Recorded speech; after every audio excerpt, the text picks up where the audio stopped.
What's going on, guys? It's your boy Kurt, coach of the Adelaide Absols, bringing you a draft analysis for the WWCL. It's a draft league that one of my friends runs. So in this league, we actually did something new this season. We're allowing one Uber. The there was bans on a lot of cover legends, or a few of them at least anyway. Stuff like Kieran White, Rayquaza, Yveltal, Xerneas, just a few things like that. The primals, just because a lot of that stuff's really broken in draft league format, and so it would make for an unhealthy meta. But before I get into this, I gotta give credit to Dan, Elite 4 Dan, for the layout. He did give me the slides that I could edit. The link to the WWCL artist, the logo artist, will be down in the description below as well. So without further ado, let's get into this, and I'm kicking off the first pick with Kieran Black. Now, Kieran Black, just a really great wall breaker, great dragon. I had the 16th pick overall in the draft. Going into this, only about one or two other people by this point hadn't picked their Ubers, and so I was pretty safe to just grab from tier 1 if I really wanted. So I started off with Kieran Black just because base 125 HP, base 170 and 120 in offenses. It just makes for a really great wall breaker. The speed tiering, not the greatest, but with the Choice Scarf, Choice Band, Life Orb, Z moves if I really wanted, it just really makes this mon so much better. It's got such great wall breaking potential with base 90 and 100 defenses. It's got some semi-decent bulk as well. So it's really nice to just take a hit, not all hits, but it does take some hits. Hits pretty hard in return, and it just breaks through bulkier drafts, meaning that I don't have as much problem there. So then on my wheel pick, I'm going to pick up a Alolan Ninetales.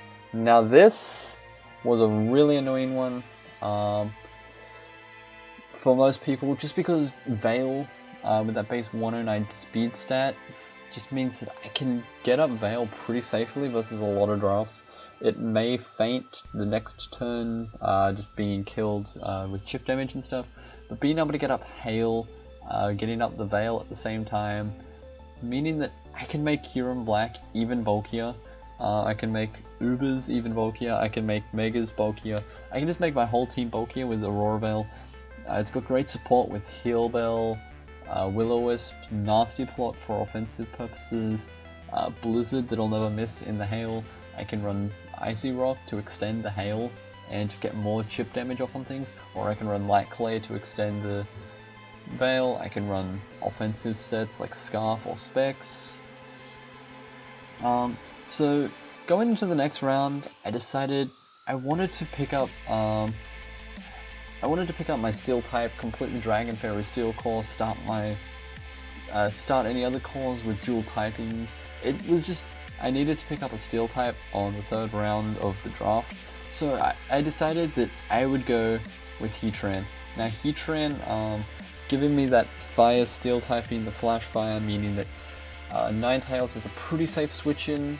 My team is extremely fighting weak right now. This was something I knew going into this because I knew I had a plan to get around that fighting weakness. Ground, I wasn't so much worried. I had a few resistances planned, a couple immunities.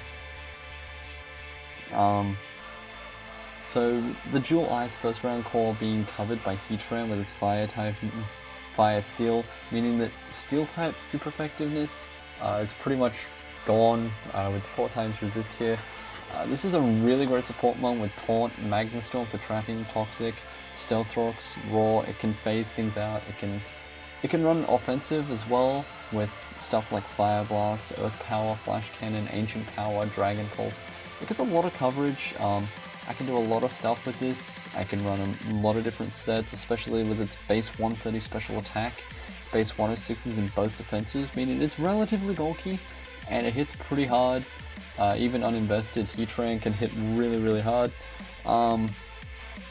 This was just really nice, complementing my offensive Kyurem Black and my sort of more support Ninetales. This was just a nice complement to both because it does both roles pretty well. So the next part of the wheel, I decided I wanted to pick up my electric type. I wanted to get some more speed. My speed tiering was a real problem. I didn't want to be too slow, but I didn't want to be like overly hyper offensive and beaten by Trick Room. So I decided that I would pick up Galvantula. Now Galvantula was really nice support with base 108 webs behind Veil, meaning that I can get up webs guaranteed, especially with a sash. Compound Ice, that I make my thunders more accurate, meaning I can hit even harder.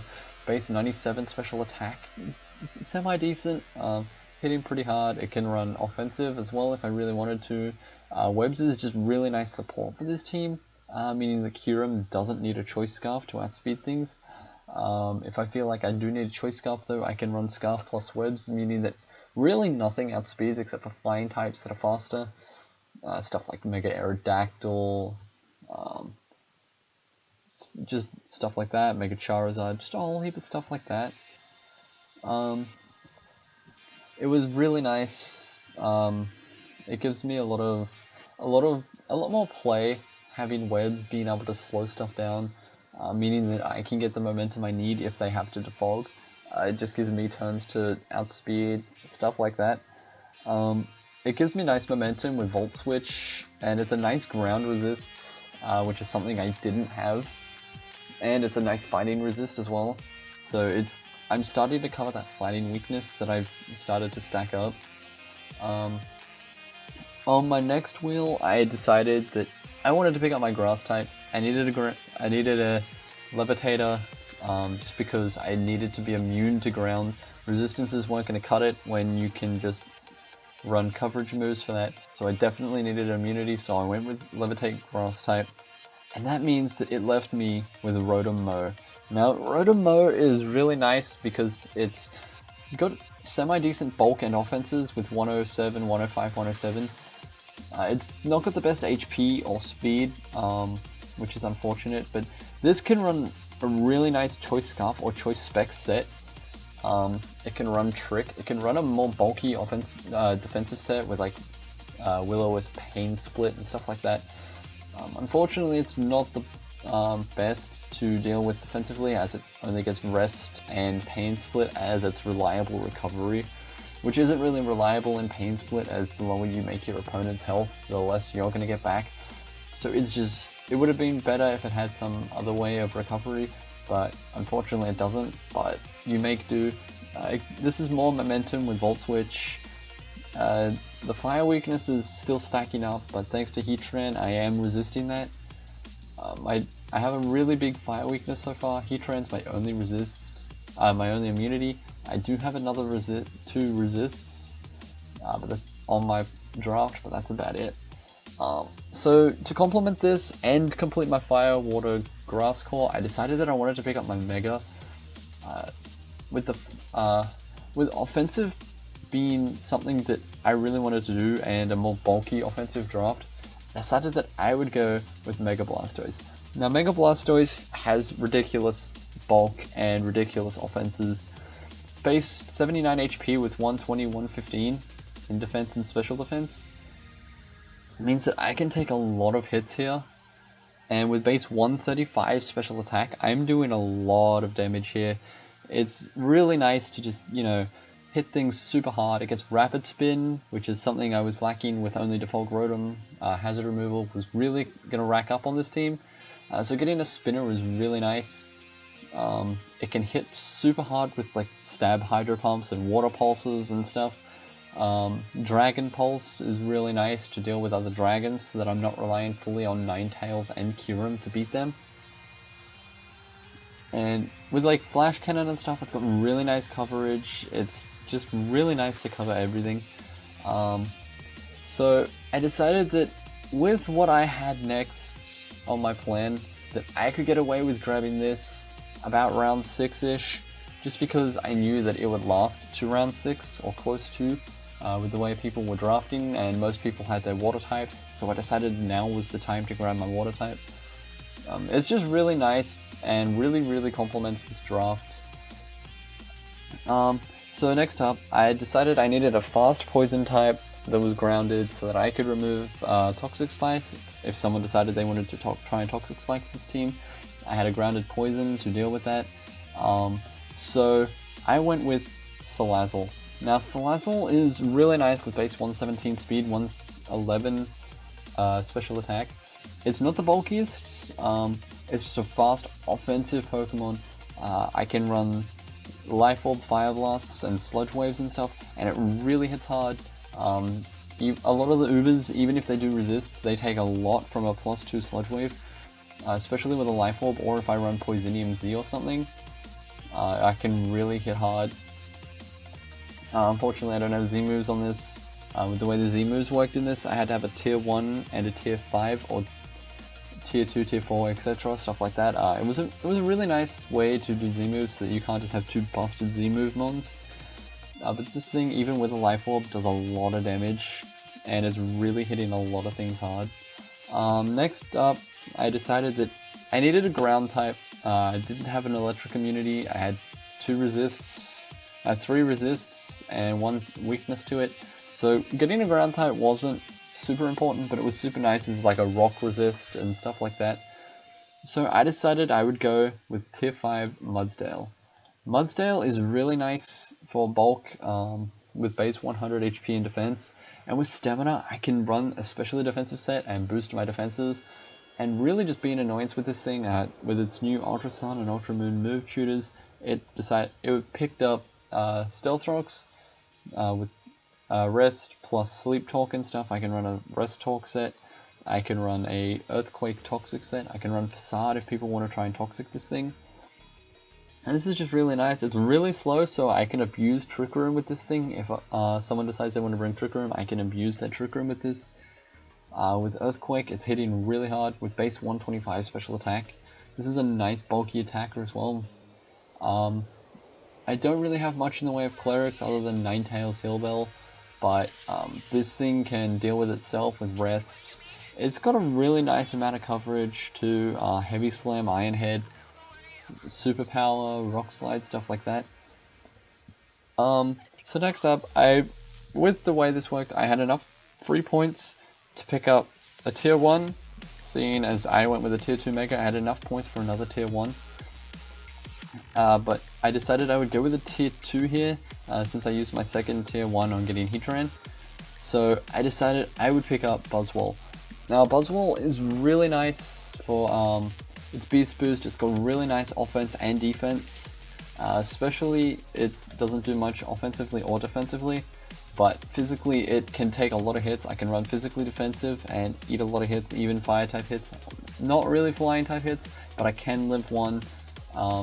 I can hit really hard uninvested with that base 139, base 107 HP, really helping it with substitutes and stuff. Base 79 speed, it's in a really weird speed tier. It can run Scarf, but it doesn't outspeed a lot of things Scarf, but it can run Trick Room as well. It's like right in that speed tier that it can run both. It hits really hard with Ice Punch and stuff. It's got a lot of coverage, Ice Punch, Thunder Punch, Drain Punch even. It gets Leech Life and Lunge and stuff. It gets a lot of, it gets Earthquake and stuff. It gets a lot of ways to just deal with a lot of its weaknesses. It gets ways to break things. It can break things with sub Bulk Up and sub Focus Punch and stuff. So it's really nice with wall breaking capabilities. Beast Boost meaning that I can get a lot of offense boosts or a lot of defense boosts depending on the matchup. And if I start boosting an attack with a Choice Scarf and they don't have anything to beat this thing, I'll revenge it. It can just run trains through teams, especially with webs, meaning that you have to have a Scarf Flying type or something that just naturally outspeeds a Scarf Buzzwole, and it just does a lot of damage. Next up, I decided I had enough coverage for my Fighting type weakness that I could get away with picking up another Fighting Weak Mon. This was another tier 5, this way I could get I could get my second cleric, I could get wish support, I could get a lot of stuff with this next mon. So I decided I would go with Licky Licky. Licky Licky is really fat for what it is. For a tier 5 mon with base 110 HP, 95 defenses, it's super nice, especially with Heal Bell, Wish, Body Slam. It can be run Oblivious, so you can't taunt this thing, which is really nice. Own tempo so that you can't confuse it either. And even with that fighting weakness, I have a few switch-ins to that. And with the rest of my plan, I knew that I could get away with grabbing another fighting weak mon. This thing is nice with Toxic and Paralyze and stuff with Body Slam. Just running Toxic. It can really help support, bring mons back to a relatively decent HP so that they can try and sweep again. So that was really nice. It just really stuck out to me, this mon. I wanted this thing since the start of the draft just because of its capabilities as a support mon. So next up, I originally had a tier 5 here on my next pick, but then when I miscalculated my maths, I realized that I had enough points for a tier 4. So being able to get another tier 4 meant that I could get another really good fighting resist, get me another ground immunity, get me a nice psychic type, which was something I was missing. Offensively, I wanted psychic. Defensively, I wanted ground immunities and fighting resists. So I decided I would pick up Sigalith.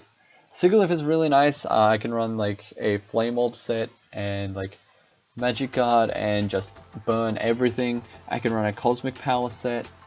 I can get around the Stealth Rocks as well with this thing, meaning I don't have to have Defog every week or Rapid Spin. This thing's really nice with base 103 special attack. Defensively, it's not the greatest, but I can work around this. Its typing is really nice though, with Psychic Flying, meaning that Bug type isn't super effective, and I have enough resists to like Electric and to Ice and stuff like that, that I can freely pick up a Flying type. I can bring this thing safely every week, or not, depending on the matchup, but this thing is really nice. I can stored powered sweep things late game with webs up and stuff. It's just super nice. It fit my team. And the last wheel pick that I had, I needed to pick my Uber. I knew I needed a ghost type. I wanted this thing since before the draft even started. This was what I wanted. This is what I was aiming for. I was originally going for Zekrom, and if that didn't work, this is the plan I was going with. So Zekrom was sniped from me, unfortunately, but I decided I would go with Aegislash.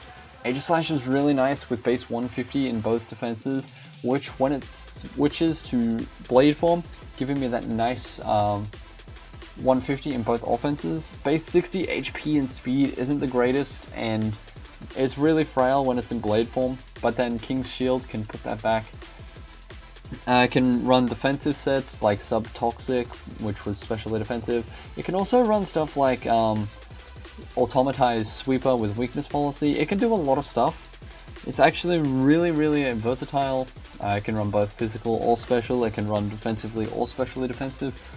It's really nice for just a general all-around bulk on the team, meaning that I don't have to rely solely on offense on this thing. I can run this thing bulky if I can't fit other bulk on the team. I can run this thing offensively if I'm missing some offense that I feel I need, or I'm missing an offensive steal move or something like that that I'm feeling. This thing just really rounded out my draft. I really liked this. It just finished off the draft. So the draft as a whole is pretty weak to fire offensively. I have no fire switch in, but I have a lot of ways to revenge fire types, which was really nice. Which is something that I was working towards fixing, but there was nothing that I really felt like dropping that would be worth trying to slot into the team with the way that I have my team. So unfortunately fire is an offensive typing that I just can't switch into. I can really switch into most other types, but that's the only type that I can't really safely switch into 100%. But yeah, thanks for watching, guys. I'll be uploading this every Sunday, so I hope to be seeing you guys for week 1 next week.